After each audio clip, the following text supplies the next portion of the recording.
Hello বন্ধুরা, আমাদের all in one চ্যানেলে আপনাদের স্বাগতম। আমি দীপিকা তোমাদের জন্য নিয়ে এসেছি একটি নতুন টুইস্ট, আর সেটি হচ্ছে স্টার জলসার জনপ্রিয় সিরিয়াল ইরাবতীর চুপকাথা। আজকে ইরাবতীর চুপকাথা সিরিয়ালে একটি আপকামিং টুইস্ট হতে চলেছে। আসুন সেই টুইস্ট সম্পর্কে জেনে নেওয়া যাক।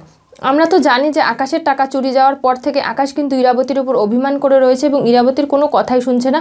ইরাবতীর উপর মিছে মিছে রাগ করে সে ইরাবতীর থেকে দূরত্ব বজায় রাখছে। আর এরই মধ্যে কিন্তু ইরাবতী সকালে উঠে দেখতে পারবে যে পেপারে একটা বিজ্ঞপ্তি দেওয়া হয়েছে যে সিঙ্গিং স্টার বাংলা নামের একটা প্রতিযোগিতা হবে এবং সেই প্রতিযোগিতায় যে বিজয়িনী হবে তাকে 25 কোটি টাকা দেওয়া হবে এবং তারপরে তার সাথে একটা কন্ট্রাক্ট সিগনেচার করা হবে এবং সেই কন্ট্রাক্ট অনুযায়ী তাকে একটা ভালো মিউজিক কোম্পানির সাথে কাজ করতে দেওয়া হবে এবং কাজের সাথে সাথে তাকে আবারও 25 কোটি টাকা দেওয়া হবে। এই জন্যই কিন্তু ইরাবতী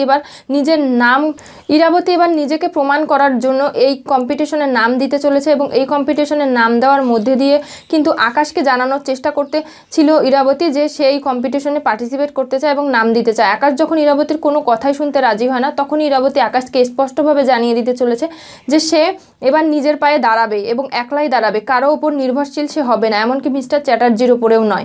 এই কথা শুনে আকাশ হয়তো রেগে যাবে, কিন্তু তারপরে ইরাবতী নিজের মনের সাথে বুঝবে যে তার সাথে তার জীবনে যা কিছু ঘটে গেছে সেই বাস্তবতা থেকে ইরাবতী শিক্ষা নিয়েছে যে কারো ওপর নির্ভরশীল না হয়ে নিজের পায়ে দাঁড়াতে হবে এবং নিজের নাম যশ খ্যাতি নিজেকে অর্জন করতে হবে। এবং ইরাবতীর যে গানের প্রতি আকর্ষণ এবং ইরাবতীর যে গানের গলা এতটাই ভালো, সে এই কম্পিটিশনে পার্টিসিপেট করলে নিশ্চয়ই বিজয়ী হবে। এবং তার কাছে আসা তার ভালো মায়ের কিছু স্টুডেন্টও ইরাবতীকে বলে যে এই কম্পিটিশনে নাম দিতে, এবং ইরাবতী এই কম্পিটিশনে নাম দিলে অবশ্যই জিতে যাবে। তাই এবার ইরাবতীও তো আকাশকে কথা দিয়ে দিয়েছে যে যে টাকা চুরি গেছে সেই টাকা ইরাবতী আকাশকে ক্ষতিপূরণ দেবে। তারই জন্য ইরাবতী এবার এই গানের অনুষ্ঠানে নাম দিতে চলেছে এবং এই অনুষ্ঠানের মধ্যে দিয়ে কিন্তু ইরাবতীর নাম সব জায়গায় ছড়িয়ে পড়বে এবং ইরাবতী কিন্তু নিজের পায়ে দাঁড়িয়ে যাবে এবং নিজের একটা জায়গা নিজের যোগ্যতা দিয়ে অর্জন করে নেবে। আর এরই সাথে কিন্তু ইরাবতীর মনে যে ভয় সংকোচ রয়েছে যে আকাশকে না জানিয়ে এইসব কিছু করছে, সেই সব কিছু ইরাবতীর মনে একটু হলেও খারাপ লাগছে, কিন্তু তারপরে ইরাবতী এবার নিজের পায়ে দাঁড়ানোর জন্য সব কিছু করতে চলেছে। তাহলে কি এই গানের অনুষ্ঠানে নাম দেওয়া নিয়ে আকাশ এবং ইরাবতীর মধ্যে দূরত্ব বাড়বে? কারণ ইরাবতী ভাবছে যে আকাশকে না বলে গেলে হয়তো আকাশ ইরাবতীকে অন্যরকম কিছু ভাবতে পারে, আরও তাদের সম্পর্কের মাঝখানে দূরত্ব বাড়তে পারে।